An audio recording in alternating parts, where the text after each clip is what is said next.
یہ تو توکل ہے. سنو غور سے, 6 درہم سائل کو دیے, یہ توکل ہے. ہاں میں نے اللہ کو دیے ہیں, اللہ مجھے دیں گے.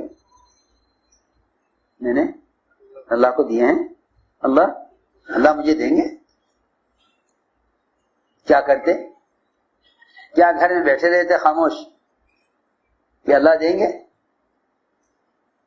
نہیں, تجارت کی. کیسے تجارت کی؟ ایک آدمی گزرا اونٹ لے کر, میں کیسا اونٹ ہے یہ, بیچو گے؟ کہ ہاں بیچوں گا. کتنے کا ہے؟ کہ بھائی یہ اونٹ 140 درہم کا ہے.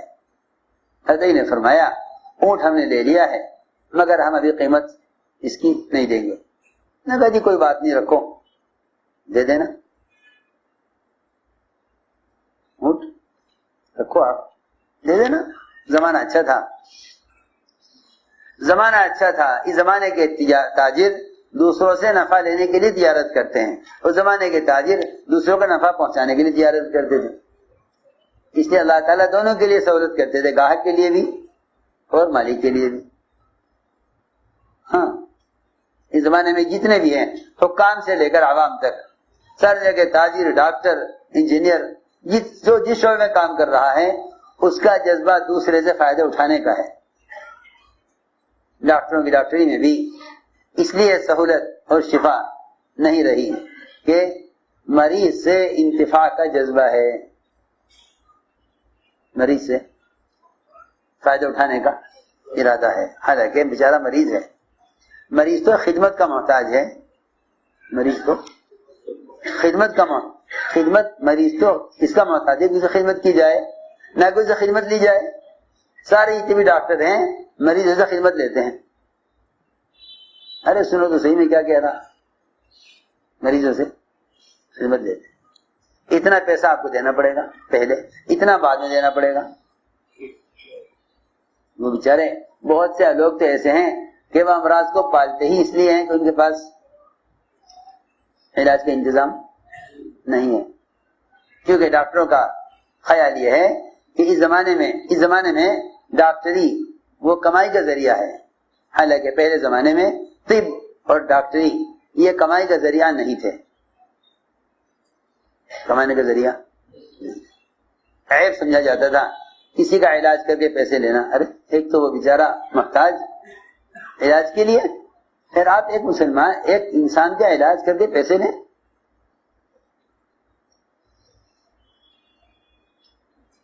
کسی زمانے میں علاج خدمت تھا, اس زمانے میں علاج تجارت ہے. اور ایسی تجارت ہے کیا بتاؤں, ایسی تجارت کہ کمپنی ایک چیز بنا کر اس کی قیمت طے کر دے گی, کمپنی ایک چیز بنا کر اس کی قیمت طے کر دے گی, لیکن علاج میں کوئی قیمت, کوئی حد, کوئی لمٹ نہیں ہے. جتنے چاہے پیسے مانگ لو, ہاں جتنے چاہے پیسے مانگ. مریض بیچارہ مجبور ہے, کیا کرے, وہ پیسے دے گا وہ, کیونکہ اس کو تکلیف ہے, اندر تکلیف ہے. میں نے اس لیے عرض کیا کہ طب اور ڈاکٹری یہ فائدہ اٹھانے کے لیے نہیں بلکہ فائدہ پہنچانے کے لیے. یہی وجہ تھی پرانے زمانے میں اطباء جو ہوتے تھے وہ اپنا کوئی کاروبار کرتے تھے اور لوگوں کا علاج مفت کر دیا کرتے تھے. نسخہ بنا کے دے دیا کہ بھائی یہ ہے, یہ دوا اسے ملا کے کھا لو, وہ خود دوا خرید کے کھا لیا کرتا تھا. اس زمانے میں سب سے بڑی تجارت وہ ڈاکٹری ہے. اس زمانے میں ڈاکٹری سے کمانا عیب تھا, ڈاکٹری سے کمانا عیب سمجھا جاتا تھا. ہم نے عرض کیا کہ یہ جو نفع اٹھانے کا مزاج ہے نا دوسروں سے, اس نے تمام اسباب کی برکتیں اٹھائی ہوئی ہیں. ہر ایک کا جذبہ دوسرے سے فائدہ اٹھانے کا ہے, فائدہ پہنچانے کا جذبہ نہیں ہے. پھر خیانت ہے, ہر آدمی مال دیتے ہوئے ڈرتا ہے. اس نے کہا لیجیے اونٹ یہاں باندھ دیتا ہوں, آپ دے دیجیے پیسے. ادھر یہ اونٹ والا اونٹ باندھ کے گیا ادھر دوسرا آدمی آ گیا، بھائی اونٹ کس کا ہے؟ کہ ہاں جی ہمارا کیا بات ہے، کہ بیچو گے؟ ہاں ضرور بیچیں گے۔ کتنے کا ہے؟ کہ 200 درہم کا۔ 200 درہم، 200 درہم لیے، اونٹ بیچا، 140 درہم اونٹ والے کو دیے، 60 درہم گھر لے گئے، 60 درہم گھر لے گئے۔ لوگ فرائض کو ضائع کر کے کمانا چاہتے ہیں کیونکہ سبب کو اصل سمجھا ہے۔ لوگ فرائض کو ضائع کر کے کمانا چاہتے ہیں۔ حضور اکرم صلی اللہ علیہ وسلم نے جن اعمال پر جو وعدے کیے ہیں ان وعدوں کو اصل نہیں سمجھتے۔ چنانچہ علی رضی اللہ تعالیٰ عنہ 60 درہم گھر لے گئے، اور گھر جا کر سب سے پہلا کام، یہاں گھر کی تعلیم کو کہو تو کہتے کیا ضرورت ہے، اور کیوں لازم کرتے ہو بھائی تبلیغ میں یہ کام کرو، یہ کام کرو، یہ کام کرو، یہ کام کرو؟ یہ کوئی لازم تو ہے نہیں کہ بھئی کوئی زبردستی ان اعمال کیا جائے گھروں کے اندر۔ حالانکہ جنہیں جن اعمال کے مقاصد کی خبر نہیں ہوتی وہ ان اعمال کو ہلکا سمجھ کر چھوڑ دیتے ہیں۔ گھر کی تعلیم ہی یہی تھی، گھر کی تعلیم ہی یہی تھی کہ تم گھر میں آ کر سب سے پہلے یہ بتاؤ کہ تم جو کما کر لائے ہو کہاں سے کما کر لائے ہو۔ گھر میں داخل ہوتے ہی سب سے پہلی بات یہ کہی علی رضی اللہ تعالیٰ عنہ نے کہ یہ جو ہم 60 درہم لائے ہیں، یہ 60 درہم اللہ کا وہ وعدہ ہے جو اللہ نے اپنی نبی کی زبان پر ہم سے کیا تھا۔ یہ روایت میں ہے حضرت علی گھر میں داخل ہوتے ہوتے یہ کہا حضرت فاطمہ سے، ھذا ما وعدنا اللہ علی لسان نبیہ، یہ وہ وعدہ ہے اللہ کا جس کا وعدہ اللہ نے اپنے نبی کی زبان پر ہم سے کیا تھا۔ میں نے عرض کیا کہ اللہ تعالیٰ اسباب میں سہولتیں لائیں گے، اسباب میں سہولتیں لائیں گے، ایسی سہولتیں کہ داؤد علیہ السلام بیت المال سے ذاتی خرچ لیتے تھے، بادشاہ تھے، بادشاہ کا ملک، بادشاہ کا مال، ساری رعایا خود بادشاہ، سارا ملک بادشاہ کا، جتنے چاہے لے لو اپنے خزانے سے۔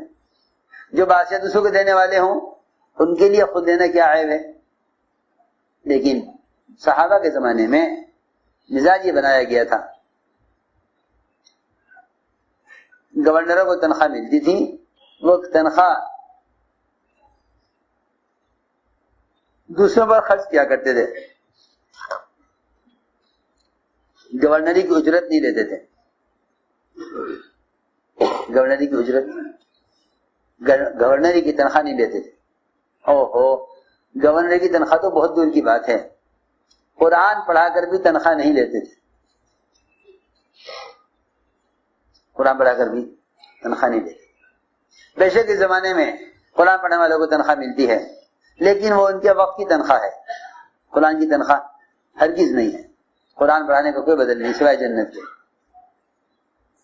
وہ تو ان کے وقت کی تنخواہ ہے کہ بھئی آپ نے تجارت کو چھوڑ کر، زراعت چھوڑ کر، ملازمت چھوڑ کر، ساری دنیا کے اسباب مشغولی کو چھوڑ کر اپنا سارا وقت قرآن کی تعلیم کو دیا ہے، اس لیے آپ کو آپ کے وقت کا بدل ہے، قرآن کا بدل نہیں ہے۔ یہ مزاج بنایا تھا کہ دیکھو دین کی تعلیم پر تنخواہ مت لینا، کیوں؟ کیونکہ یہ اللہ کا کام ہے۔ کیا تم مجھے بتاؤ سب مل کر ایسا ہو سکتا ہے کہ آپ ملازمت تو کریں اس کمپنی میں اور تنخواہ لیں کسی دوسری کمپنی سے؟ ارے بھائی ہو سکتا ہے؟ کیوں بھائی کچھ ہاں نہ تو کرو، ملازمت تو کریں ایک کمپنی میں، تنخواہ مانگیں دوسری کمپنی سے؟ نہیں بھائی، آپ جس کمپنی کے ملازم ہیں آپ کو تنخواہ وہیں سے ملے گی نا۔ ارے بھائی سمجھ میں آ رہی بات؟ ہاں، تو جن کے ملازم ہو ان سے تنخواہ لو، سیدھی بات ہے۔ اللہ کا کلام ہے، اللہ کا علم ہے، اسے پڑھاتے ہیں، اللہ سے لیتے ہیں، سیدھی بات۔ جو جس کمپنی کا ملازم وہاں سے لے گا۔ پرائیویٹ کمپنی ہے، حکومتی کمپنی ہے، تو ایسا تو ہے نہیں کہ ملازم ہے پرائیویٹ کمپنی کے حکومت میں تنخواہ دے، ایسا تو نہیں ہوگا۔ آپ پرائیویٹ ملازم ہیں، پرائیویٹ کمپنی ملازم ہے، وہاں سے لیجیے تنخواہ۔ جی ہاں، جس کا جہاں کام ہے وہیں سے اس کی تنخواہ ہے۔ اللہ اکبر. سید القراء ابی بن کعب رضی اللہ تعالیٰ عنہ قرآن سب سے اچھا پڑھنے والے تھے. ابی بن کعب.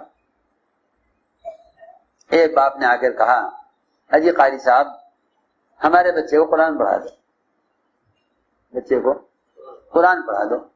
کہ ہاں بھائی پڑھائیں گے, اس لیے کہ اس سے بہتر کوئی عمل ہی نہیں ہے. قرآن پڑھایا, وہ حافظ ہو گیا. جب بچہ پڑھ کے فارغ ہوا تو خیال آیا بچے کے باپ کو کہ بھئی انہیں قاری صاحب کو کوئی ہدیہ دینا چاہیے. تنخواہ نہیں, ہدیہ. ہدیے میں کیا دیں, ہدیے میں کیا دیں؟ کپڑے لتے سامان چیزیں, یہ تو بیکار چیزیں ہیں, کسی کام کی نہیں. کوئی ایسی چیز دینی چاہیے ہدیے میں جو جہاد میں اور اللہ کے دین کے تقاضے پر کام آئے. ارے سنو تو صحیح, کیسے مزے کی بات ہے. چنانچہ بہت سوچ کر خیال آیا کہ بڑی عمدہ لچکدار لکڑی کی کمان جس سے اللہ کے راستے میں تیر چلائے جاوے, اور جب تک یہ کمان استعمال کرتے رہیں گے انہیں اجر ملتا رہے گا دینے والے کو.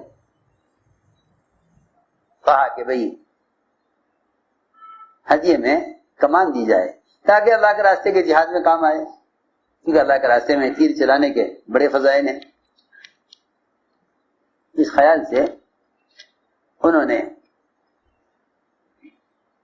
ابی بن کعب رضی اللہ تعالیٰ عنہ کو کمان دی. وہ کمان لٹکا کے اپنے مونڈے میں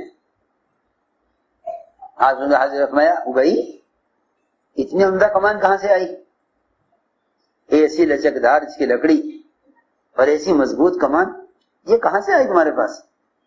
عرض کیا کہ جی میں نے فلاں کے بچے کو قرآن سکھلایا تھا, اس کے باپ نے خوش ہو کر مجھے ہدیہ دی ہے, نہ میں نے مانگی ہے اور نہ کوئی معاملہ ہوا ہے. ارے سن رہے نہیں, سو رہے, یہاں بیٹھ کر سویا کرو. کوئی معاملہ نہیں ہوا اور میں نے مانگی بھی نہیں. انہوں نے خوش ہو کر ہدیے میں کمان دی. فرمایا اے ابی اگر اس کمان کو لے کر جہنم میں جانا چاہتے ہو تو لے لو, ورنہ واپس کرو.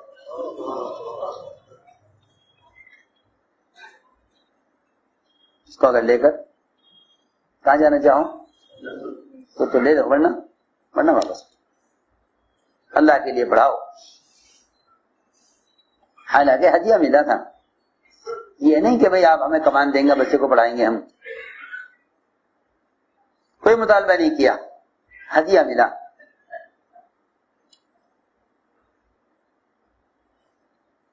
لوگ تو تراویح پڑھانے کا معاملہ کر لیتے ہیں, حالانکہ تراویح کے پڑھانے پر اگر ہدیہ بھی دیا جائے تو قبول نہیں کرنا ہے, کیونکہ ہدیہ دینے کا وقت ہی نہیں ہے. یہاں حفاظ بکتے ہیں, کیا ہمیں کتنے میں پڑھاؤ گے تراویح کے, جتنے میں پڑھائیں گے. ہاں حرام ہے. یہ قرآن کو بیچ رہا, کوئی گنجائش نہیں. انہوں نے آپ نے فرمایا کہ ابی تم نے اپنے دونوں مونڈوں کے درمیان جہنم کا انگارہ لٹکایا ہوا ہے. یہ مزاج بنایا تھا. تو سوچو تو صحیح, جب ایک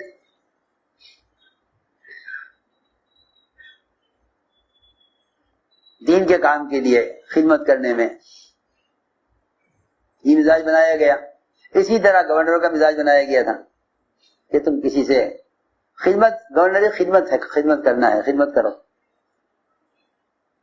حضرت سلمان فارسی رضی اللہ تعالیٰ کو 5000 درہم حضرت عمر دیا کرتے تھے.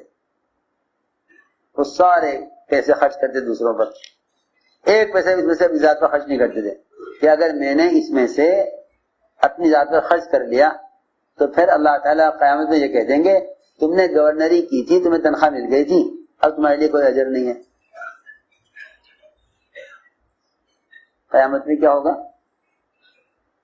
جی ہاں, کیونکہ ایک چیز ملے گی, اجرت لے لو یا اجر لے لو. صاحب یہ سمجھتے تھے یا اجرت یا اجر, یا اجرت لے لو یا اجر لے لو. دنیا میں اجرت مل جائے گی, آخرت کا اجر چلا جائے گا.